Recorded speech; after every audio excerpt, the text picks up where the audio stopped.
দেখছে আমি কিন্তু ওয়েটারটাকে ডাকছি, তুই আজ ওকে প্রপোজ করে দে। এই না না, ডাকিস না, যদি শোনার পর কিছু মনে করে। আরে কেন কিছু মনে করবে? তুই যদি ওকে না বলিস যে তুই ওকে ভালোবাসিস, তাহলে তুই কি করে বুঝবি যে ছেলেটা আদৌ তোকে ভালোবাসে নাকি? সেই জন্য তোকে বলছি, তুই আজ ওকে প্রপোজ করে দে। কিন্তু আমার না খুব ভয় করছে রে। আরে কিসের ভয়? তুই জানিস না আমরা এখানে কবে থেকে আসছি, আর তুই ওয়েটারটাকে কবে থেকে পছন্দ করিস, কত ভালোবাসিস ওকে, কবে বলবি বলতো? আমার না আর ভালো লাগছে না। আগে কত সুন্দর বলতো, প্রত্যেক সপ্তাহে আমরা আলাদা আলাদা ক্যাফে যেতাম, আর এখন তো তুই এক সপ্তাহে 3-4 বার এই ক্যাফেতে আমায় নিয়ে আসছিস। কেন বলতো? আমি কিন্তু ঠিক বুঝতে পারছি না। কারণটা ওদিকে দেখ। এক মিনিট, তুই কি ওই ওয়েটারটাকে পছন্দ করিস? হ্যাঁ। আরে তুই পাগল নাকি? তুই ভুলে যাচ্ছিস তুই কে? তোর বাবা কত বড় বিজনেসম্যান, তোর বাবা যদি একবার জানতে পারে না যে তার মেয়ে একটা ওয়েটারকে পছন্দ করেছে, দেখবি তখন তোকে কি কর। বাবা জানতে পারলে কিচ্ছু হবে না, কারণ বাবা খুব ভালোভাবেই জানে আমি যাকে পছন্দ করব সে মনের দিক থেকে অনেক সৎ হবে। আর দেখ, আমাদের তো টাকা পয়সা বাড়ি গাড়ি কোনো কিছুরই অভাব নেই, তাই আমি আমার লাইফ পার্টনারকে এমন একজনকে চাই যে সারা জীবন আমাকে ভালোবাসবে, আমার কেয়ার করবে। ঠিক আছে, তাহলে তো হয়ে গেল, চল গিয়ে বলে ফেলি। আরে না না, আজকে থাক, অন্যদিন জানাবো। ঠিক আছে, তোর যা ইচ্ছা। আর কিচ্ছু বলিস না, কারণ আমি তোর একটাও কথা শুনবো না। আজ তো তোকে বলতেই হবে। আমি কিন্তু ডাকছি। ওয়েটার,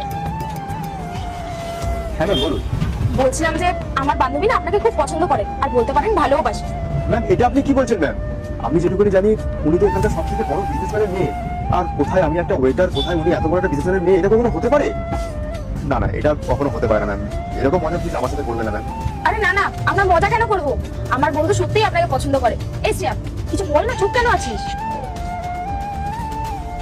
আমি সত্যি আপনাকে খুব পছন্দ করি, আর শুধুমাত্র আপনার জন্যই এই ক্যাফেতে আসি।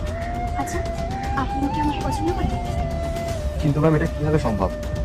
আপনি আপনাকে দেখুন আর আমাকে দেখুন, আমি সামান্য একটা ওয়েটার, আমি কি করে আপনার সাথে একটা সম্পর্কে আসতে পারি? আপনি এসব কথা ভুলে যান, এটা কোনো ম্যাটারই করে না আমার কাছে। আপনি শুধু বলুন আপনি আমার পছন্দ করেন। এই দেখো, তুমি সোজা সাপটা বলো, তুমি আমার বান্ধবীকে পছন্দ করো কিনা। নাহলে জানো তো ওর পেছনে কিন্তু অনেক ছেলেই পড়ে আছে, তো ভেবে চিন্তে বলো। সত্যি কথা বলতে পছন্দ তো আমিও করি, কারণ উনি যখন আপনার সাথে আসেন তখন আমার খুব ভালো লাগে। কিন্তু আপনার বাবা কি আমাদের সম্পর্কটা মেনে নেবেন? তোমায় সেসব নিয়ে কিছু ভাবতে হবে না। আল্লাহর নামটি দেখে যে এড়িয়ে যাবে তার মনের ইচ্ছা কখনোই পূরণ হবে না। তাই আল্লাহর এই নামটির জন্য একটি লাইক এবং সাবস্ক্রাইব করে যাও। বাকিটা আমি দেখে নিচ্ছি।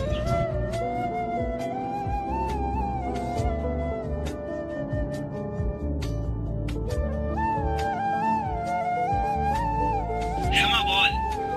তোমায় কিছু কথা জানানোর ছিল। বল কি বলবি? বলছি, আমি না একজনকে পছন্দ করি। আরে মা, আমি জানতাম, আমি আগেই বুঝে গেছিলাম। মানে তুমি কি করে জানলে? আরে মা, আমি তোর বাবা, আমি সব জানি। ঠিক আছে, তাহলে বলো তো সে কে?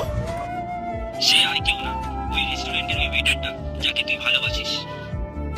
তুমি কি করে বুঝতে পারলে?